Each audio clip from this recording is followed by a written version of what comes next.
अस्सलाम वालेकुम स्टूडेंट्स, हम लोग बायोलॉजिकल मेथड को स्टडी कर रहे हैं जिसके अंदर हमने पढ़ा है कि एक्सपेरिमेंटेशन किया जाता है, ऑब्जर्वेशन किया जाता है, जिसकी वजह से साइंटिस्ट के पास इंफॉर्मेशन आ जाती है। वो इंफॉर्मेशन क्वांटिटेटिव होती है, मतलब वैल्यूज़ होती हैं। तो वैल्यूज़ के ऊपर साइंटिस्ट कुछ कैलकुलेशन करते हैं, ख़ास किस्म के रिज़ल्ट बनाते हैं। तो बायोलॉजिकल मेथड्स के अंदर एक एक्यूरेट किस्म का रिज़ल्ट तभी बनता है जब वहाँ पे मैथ की टेक्निक्स को यूज़ किया जाता है, जिसके अंदर हमने टेबल्स, ग्राफ और उसके साथ साथ चार्ट वगैरह के बारे में पढ़ा है कि मैथ के अंदर जो डेटा होता है या बायोलॉजिकल मेथड के अंदर जो डेटा कलेक्ट होता है उसको ऑर्गेनाइज करना पड़ता है, उसकी एनालिसिस करनी पड़ती है, तभी जाके ख़ास किस्म का साइंटिस्ट के पास रिज़ल्ट बनता है। जितने भी वो स्टेप्स अप्लाई करते हैं उनके लिए मैथ का स्टेप जो है वो अप्लाई करना भी ज़रूरी होता है अपनी फाइंडिंग के ऊपर एक ख़ास किस्म का रिज़ल्ट देने के लिए।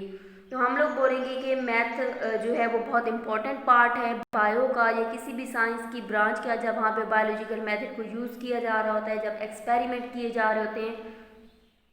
तो मैथमेटिक्स को इंटीग्रल पार्ट कहा जा सकता है साइंस के अंदर, कि साइंटिफिक जो प्रोसेस हैं उनके अंदर मैथमेटिक इंटीग्रल पार्ट है, उसका रियल पार्ट है, या इसको कह सकते हैं it is a very important part of biological method and the biological problems. जितने भी बायोलॉजिकल मेथड्स होते हैं वहाँ पे इंफॉर्मेशन या डेटा इन्वॉल्व होता है, वहाँ पे हम लोग मैथमेटिक्स को अप्लाई करते हैं ताकि किसी भी प्रॉब्लम को, चाहे वो बायोलॉजिकल प्रॉब्लम है, उसको सॉल्व किया जाए। हमारे पास जो मेजर बायोलॉजिकल प्रॉब्लम्स होते हैं वो ज़्यादातर जीन फाइंडिंग्स होते हैं, मतलब जीन्स के बारे में पढ़ा जाता है या जीन्स को फाइंड किया जाता है। प्रोटीन प्रोटीन इंट्रैक्शन हो सकता है या प्रोटीन स्ट्रक्चर्स हो सकते हैं। प्रोटीन के स्ट्रक्चर को, मतलब प्रोटीन की बनावट को जब साइंटिस्ट स्टडी करते हैं वहाँ पे भी वो मैथ को यूज़ करते हैं। प्रोटीन का प्रोटीन के साथ इंट्रैक्शन हो सकता है, वहाँ पे बॉन्डिंग हो सकती है, उसको स्टडी करने के लिए भी बायोलॉजिकल मेथड को यूज़ किया जाएगा। तो बायोलॉजिकल मेथड के अंदर मैथमेटिक जो है वो बहुत ज़्यादा इंपॉर्टेंट स्टेप है। हमने पढ़ा था समराइजेशन ऑफ द रिज़ल्ट। किसी भी रिज़ल्ट को जब समराइज हम लोग करना चाह रहे थे, समरी बनाते हैं और एक रिज़ल्ट शो करना चाहते हैं, तो वहाँ पे मैथमेटिक के रूल्स को अप्लाई किया जाता है। इसी तरह से कुछ बायोइन्फॉर्मेटिक्स भी मैथ की टूल्स हैं, कंप्यूटेशनल टेक्निक्स हैं या फिर स्टैटिकल टेक्निक्स हैं, उनको यूज़ करके बायोलॉजिकल मेथड्स को, मतलब बायोलॉजिकल जो डेटा होता है उसको ऑर्गेनाइज हम लोग कर सकते हैं, एनालिसिस कर सकते हैं। तो हम कह सकते हैं math is integral part of the biological process. Next हमारे पास है, हमने अंडरस्टैंड करना है कंट्रोल इन एक्सपेरिमेंट। हम यहाँ पे पढ़ेंगे कि इसका क्या मतलब है। साइंटिस्ट जब भी किसी चीज़ के ऊपर एक्सपेरिमेंट करना चाहते हैं, मतलब किसी भी ऐसा हम लोग कह सकते हैं किसी ऑर्गेनिज्म के ऊपर एक्सपेरिमेंट कर रहे हैं और उस ऑर्गेनिज्म के अंदर हेल्थ का प्रॉब्लम है, तो हम ऐसे ग्रुप को एक्सपेरिमेंटल ग्रुप बोलेंगे। मतलब ऐसा ग्रुप बोलेंगे जिसके अंदर कोई इशू है, कोई प्रॉब्लम है, जिसके बारे में साइंटिस्ट सर्च करना चाह रहे हैं। लेकिन साइंटिस्ट क्या करेंगे, जब एक्सपेरिमेंट करना चाहेंगे वो कंट्रोल एक्सपेरिमेंट करेंगे।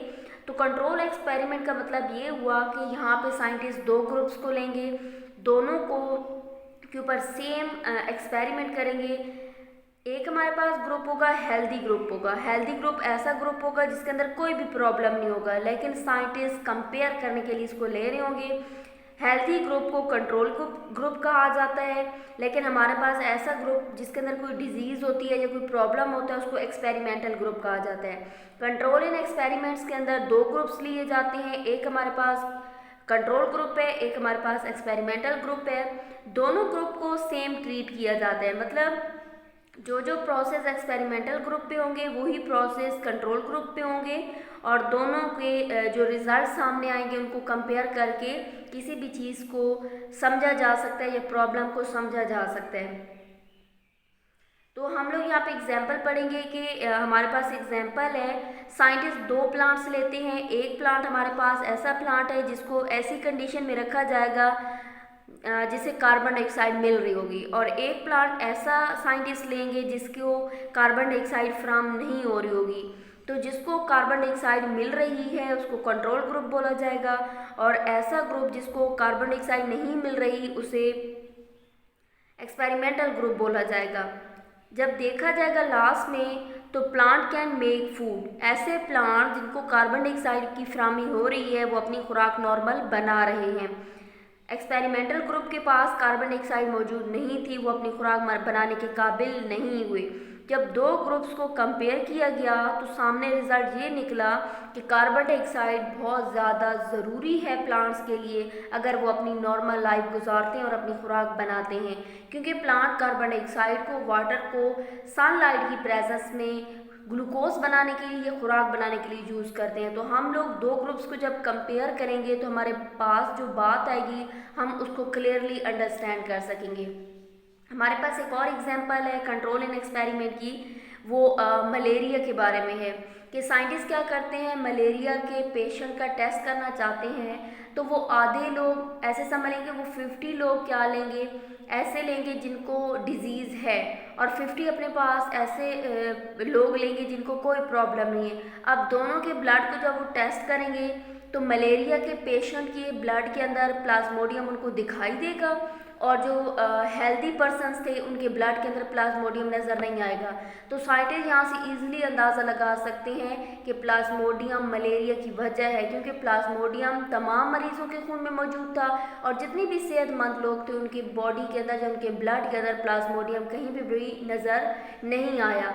तो साइंटिस्ट इसी मकसद के लिए कंट्रोल एक्सपेरिमेंट करना चाहते हैं ताकि उनके पास दो ग्रुप हों, दोनों पे सेम टेस्ट करें, दोनों पे सेम एक्सपेरिमेंट करें और एक ख़ास किस्म का दोनों का रिज़ल्ट निकालें और दोनों रिजल्ट्स को कंपेयर करें तो उनको सामने पता चल जाए कि प्रॉब्लम असल में कहाँ पे है।